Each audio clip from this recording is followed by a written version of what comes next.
Then Cerritos High School, I went there for a year and a half, got kicked out. I went to Marquette, wasn't doing so great. Got suspended the first month because I got into a fight. And then so I was like, you know what, I need to move away from here. So I went to Army and Navy Academy in Carlsbad and then got into a lot of trouble. Me and like 12 other people all got expelled at the same time. I called my mom and I felt so bad at that point because I was like, you know what, I'm a straight fucking loser. So what my plan was, me and my friend were gonna go to the computer lab, steal all the computers, sell it, start a cocaine empire, and then I called my mom and I'm like, you know what, I have everything planned out. I'm gonna come back successful and you didn't raise a loser. I'm sorry. And I hung up on her, and then before we went on our genius plan to go to the computer lab and steal all the computers, my mom called the office back and she's like, you know what, I just love you, just come back home. So I was like, fuck, I was like, man, gangsters gotta have a soft side. So I hung up the phone, I got on the train, I came back to LA, and then I finished out my time at Marquette. So what's crazy and that a lot of people don't know, because of my crazy ass journey of school and stuff, I actually stayed in high school for 5 years. Not because I was stupid, I had the credits to graduate, it's just because of crazy turn of events and like the matching. It's hard to jump in a semester, get pulled out a semester, jump back in and get pulled out. And I just made new friends, and then my counselor's like, you wanna graduate in 2002 where you have enough units, or you want to go in 2003. By that time I was like, you know what, all my friends are 2003, I'm gonna just graduate with them. I sound dumb though, no one spends 5 years in high school. I did. So fact number 18, I spent 5 years in high school.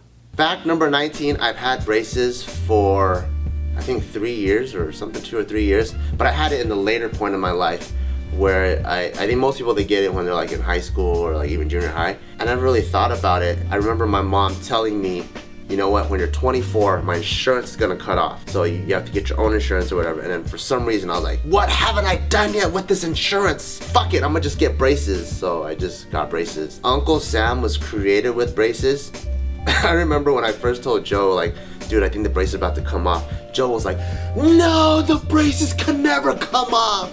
And I'm like, what? Why not? He goes, that's Uncle Sam. And then that's me, our director at the time, Danny, and Joe were all talking about like, fuck, dude, this is gonna be such an epic moment because Uncle Sam has braces.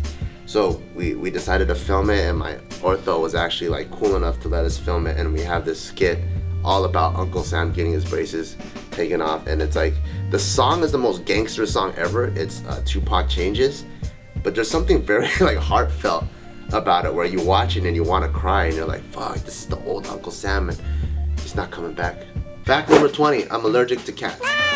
I hate that I'm allergic to cats because I fucking love cats. I love everything that has fur, and I like squeezing them and all that. I have to take like allergy medicine, and it's so bad that like when I go to Casey's house, he has 2 cats.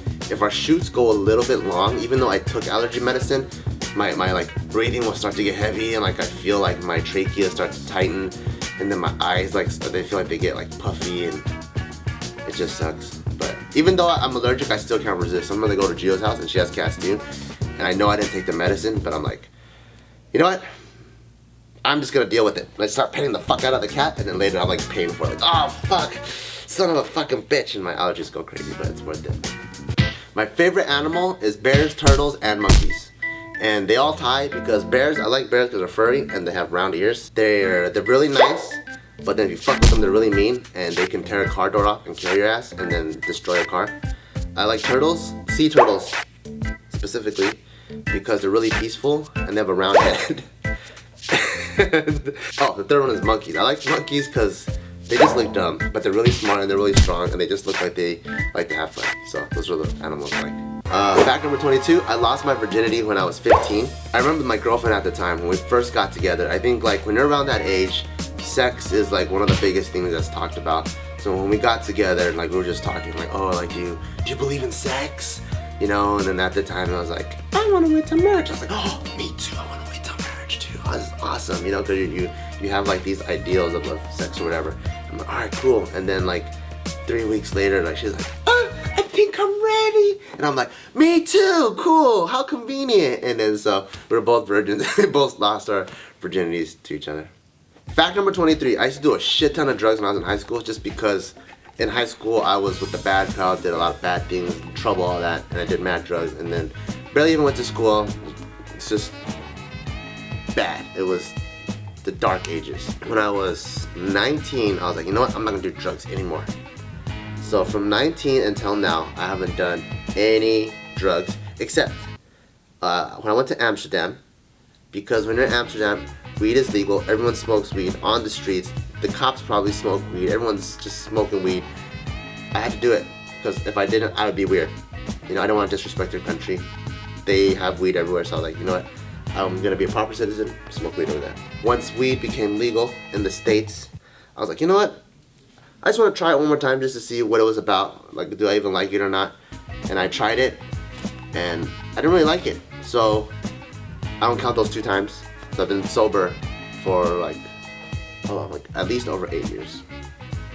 I can't do the math right now, but for a long time. Fact number 24, my favorite car is a 1967 Chevelle.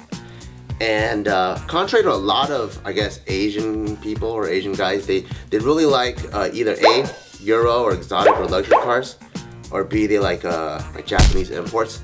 For me, ever since cars got on my radar, I've always liked either trucks or muscle cars. I don't know why. That's just what I really like. I really like off-road trucks, lower trucks. There's one of the trucks that I told David that I wanted to get. It's just like a cheap, like old, like Datsun truck, and he was like, "Oh, you're a Mexican," because I guess the only Mexicans drive those. But the Chevelles, I mean, I really like boxy, angular, aggressive-looking cars, and I just feel like the modern-day car, they try to make it so futuristic and smoothed out that it takes that old-school, like, iron beast out of the car. So 67 Chevelle, and there's a couple other cars I like 1970 Barracuda, the old Challengers. Those cars, I feel like you see them and you're just shitting your pants. You're like, fuck, this is awesome. So that's my favorite car. So if I had like $500,000 to spend on a car, I would not buy a Ferrari. I'd buy a 67 Chevelle and soup it the fuck up, and that'd be my dream car. Fact number 25, when I was in high school, my mom came at me with a butcher knife. I don't really remember what I did or what I did to get her so angry. I remember she ran to the kitchen, where she was wearing like a muumuu or something. She grabbed the butcher knife. She's like, "I'm gonna kill you!" And she comes and swings at me, and then it hits the wall, and I'm like, "Oh fuck, this bitch is crazy!" So I grab her, and I'm like, "You can't kill me, I'm your son." And I body slam her, and I put her on the couch, and I'm like, "Relax." And then I ran off to my friend's house to smoke weed, because I was like, fuck, I gotta fucking relax from this shit. This shit is fucking crazy. And what's crazy is I come home at like 3 a.m. in the morning with my friends, and my mom is sitting on the front lawn in a fucking pink robe, cross-legged, going like this. And then I'm just thinking, and all my homies are like, what the fuck is wrong with their mom? And I'm like, I don't know, that bitch is crazy. She just tried to kill me, and now she's been crying all night in the front lawn. But obviously, as a kid, you do some fucking crazy ass shit that you don't even know. So my mom's an adult. It's not unjustified. It must have been something that I did really bad. I just don't remember. So make sure you love your parents, because they only have the best intentions for you. So that's it for my 25 interesting things about me. Hope you liked it. If you like this series, put it in the comments below. If there's other things you'd like to know, put it in the comments below. Bye. Hi, I'm Bart, and this is 25 interesting facts about me. Fact number 1, I'm a former US Marine. So throughout my entire life, I performed really shittily throughout elementary school, junior high, and high school. And I got kicked out of a bunch of junior highs, bunch of elementary schools,